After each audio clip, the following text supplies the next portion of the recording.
Hello there. So in this video, I'm going to talk a little bit about my concerns with Pedro Pascal becoming the new Reed Richards in the MCU and why I think it could be a mistake for Marvel. Now, we have to take into account before I even start this video that there is definitely the camp of actors who unexpectedly take a role and turn it into something good. So we had Heath Ledger, we had Christian Bale, we had Ben Affleck, who I think was a pretty good Batman, and there's a lot of roles like that where the actor had a lot of skepticism around them when they were cast in the role and ended up being really good. So there is that chance that all of this can happen with Pedro Pascal, because of course when the actor is cast in the role, they've done audition tapes and all kinds of stuff that the general public hasn't seen. So obviously there's something that directors and the creative writers know about the film that all of us don't. So that just goes without saying to start. So there is a chance that Pedro Pascal just ends up being really good and blowing everybody away. But there's also some big concerns around Pedro Pascal as Mr. Fantastic, and that's what I'm going to discuss in this video. For one, I thought that John Krasinski was a really good cast for Mr. Fantastic. Even though I would have preferred a more unknown actor to play the role, he definitely embodies the persona of Reed Richards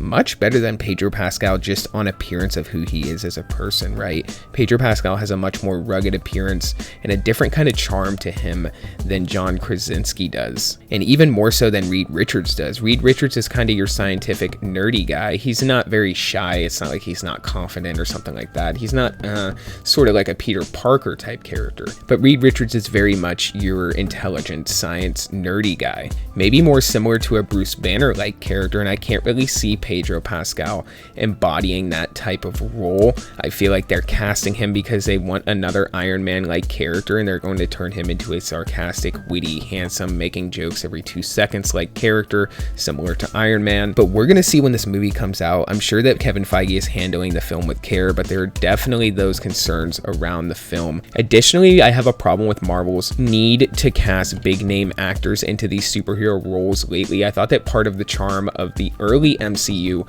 was casting unknown actors who weren't quite big yet, or at least not so big of actors to where they are already very well known in other roles. Now with Pedro Pascal, he's already been in The Mandalorian, he has already been in The Last of Us as Joel, and I think he actually embodies that character pretty decently. When you had the original Phase 1 Marvel movies and you had Iron Man 1, you had Robert Downey Jr., who had kind of fallen off the bandwagon. You had Chris Hemsworth, who was an unknown actor. You had Edward Norton, who was, I'll say he was probably the biggest actor out of all of them at that time.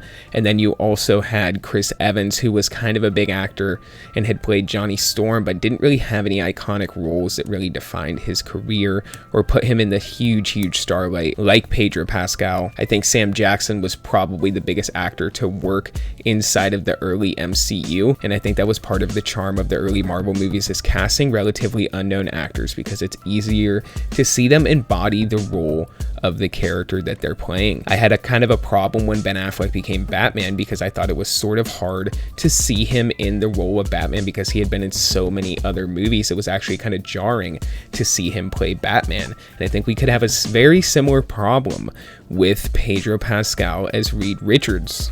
There's something about when big actors play comic book roles, especially iconic ones, where at first it kind of looks like they're cosplaying as the character, right? I don't know. That's the vibe that I got from Ben Affleck at first, you know, he definitely grew on to me over time. And the same thing could happen with Pedro Pascal, but there are definitely some concerns with him being cast in the role. And a lot of fans are kind of like confused because it seems like an out of left field cast for Mr. Fantastic, especially if we have a movie like Secret Wars where we see John Krasinski's Mr. Fantastic coming back alongside the main MCU Mr. Fantastic being Pedro Pascal. That's going to be very odd to see, but I don't know. You guys comment down below what you think about Pedro Pascal becoming the new Mr. Fantastic. If you think it's a mistake, if you think this is more of Disney's nonsense with being out of touch with their fan base, if you think the Fantastic Four is going to be very successful, or if you think it's going to be a flop, whatever you guys think, comment down below. But for this video, that's all I got, and that's pretty much my thoughts on Pedro Pascal as Mr. Fantastic. I am excited to see the film, but I am a little bit hesitant now that I've heard that he's potentially going to be playing Reed Richards. I think it's a bit out of left field, but only time will tell, and we're going to see what happens when the movie is released and the trailers start coming out and stuff like that. But comment whatever you guys think down below, and for this video, that's all I got, guys. So until the next one, be safe and stay well. Bye-bye.